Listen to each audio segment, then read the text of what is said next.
Hello, this is Luz Michael. And this is Gabrielle Christensen, your co-host. And welcome to the podcast.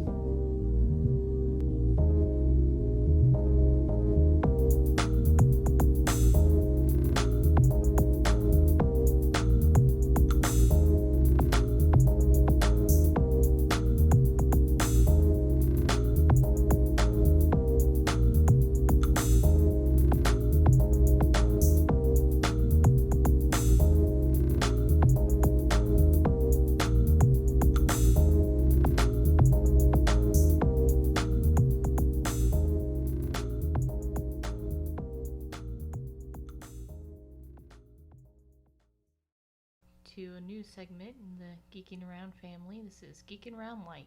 Yeah, so it's going to be like a new thing where we go over some breaking news. Maybe not quite breaking, but at first we're probably just going to do this once a month between the podcast and try to do more later on. But for right now, it's be on the 20th of each month. Sounds good.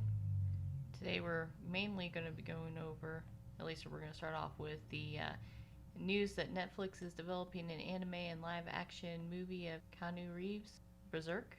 Nothing to do with the Berserk anime. Sorry. Nope. Netflix had tweeted out on the 22nd of March, exciting news, Netflix is developing a live action film and follow-up anime series based on Keanu Reeves, Berserk, a brutally epic saga about an immortal warrior 80,000 years fight through the ages. Reeves will be produced and star in the film and voice the anime. This is pretty cool. Started out as a Kickstarter project from Boomstudios. I think we reported that on the last podcast or something. January's episode, I believe. On January, and how it pretty much broke records of comic book sales and stuff.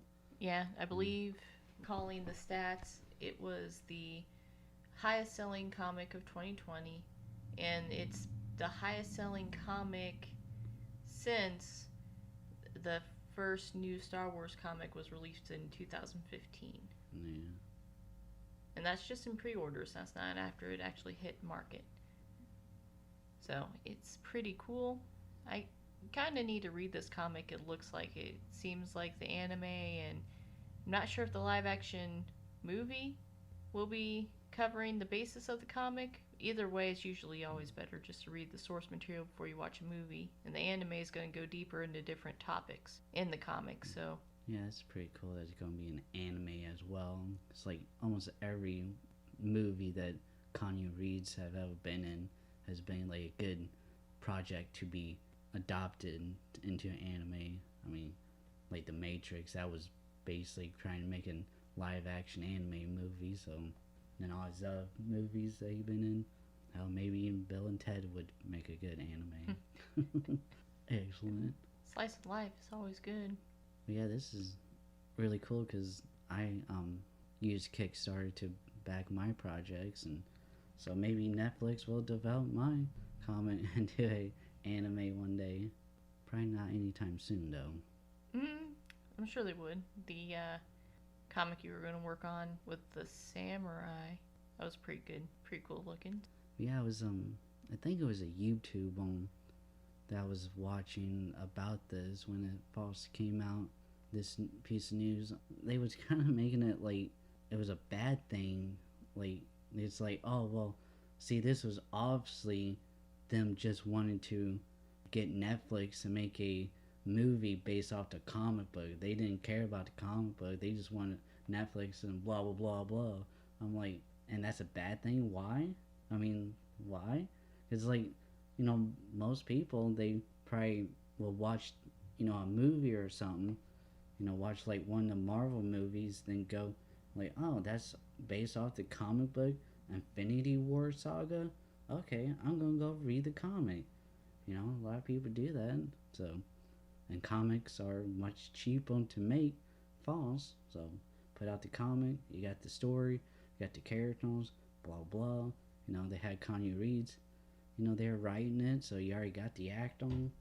You know, so yeah, it's not quite the cash cow. It's like I could see it if it was No, comics just hit different. Like if someone had made a book series and then immediately the only reason they made that book series was for it to be picked up to be a movie, then that would be pretty stupid. But comic books are different because I'm sure the comic book is not like he's just going to produce one issue of Berserk and then he's going to do the movie and the anime and be done with it. No, the comic book's going to be ongoing. I just don't see why that's a problem, you know.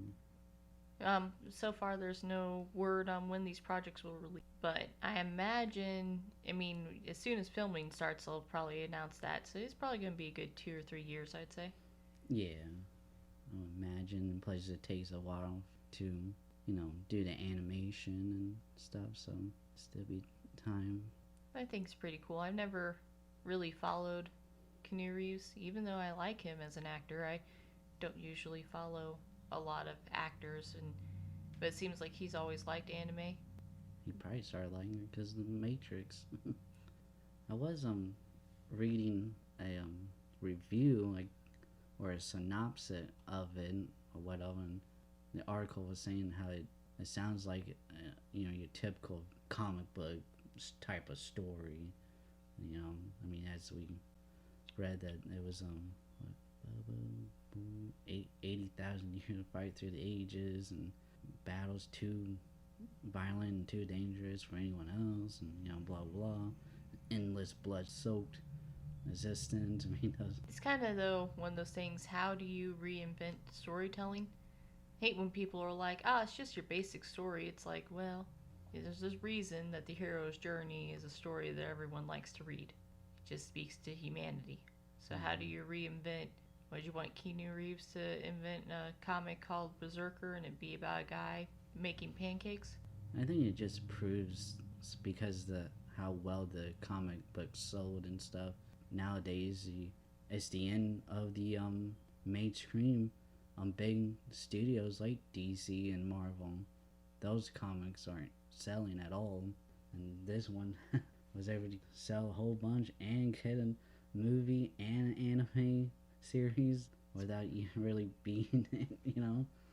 Boomstudios, this is their best-selling comic ever, so this is the way to shake up things and make it a different world as far as getting more interesting stories out there. Is it with Netflix taking a chance on not Disney, not Marvel?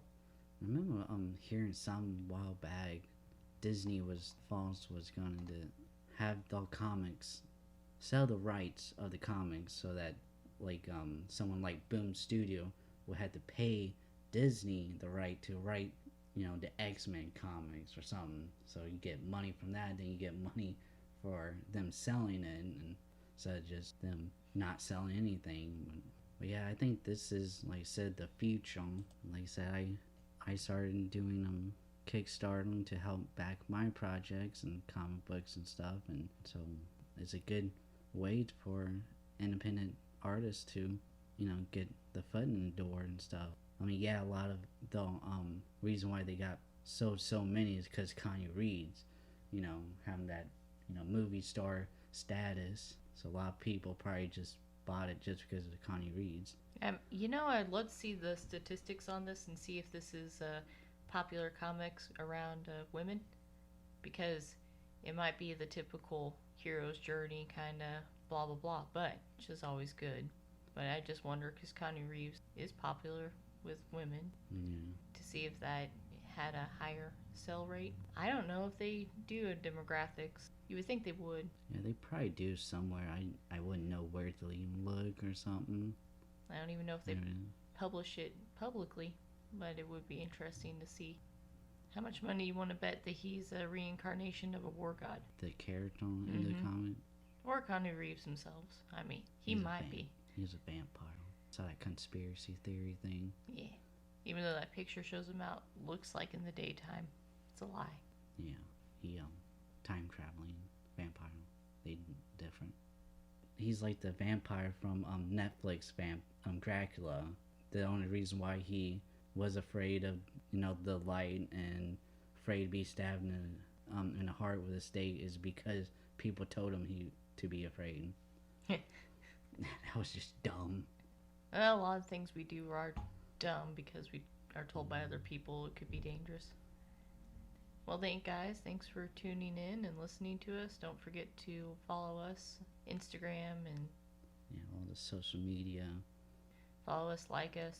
Make sure to check out my comic books. It's all in the links down there and stuff. And be sure to check out the webcomic to understand why this being called Lite is entertaining to me, because we're not going to do a pro version. The Geeking Around podcast is like the pro version.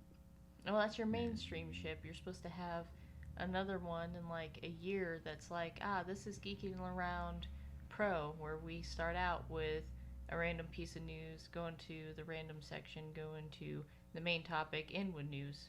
And that's why it's called pros, because you have that little bit of news at the beginning. We won't do that. It's okay. And that's a nightmare for me. It's all right. We could do a podcast every day, and that'd be better. Anyway, see you guys around. Have a good day. Stay safe. Yep. See ya.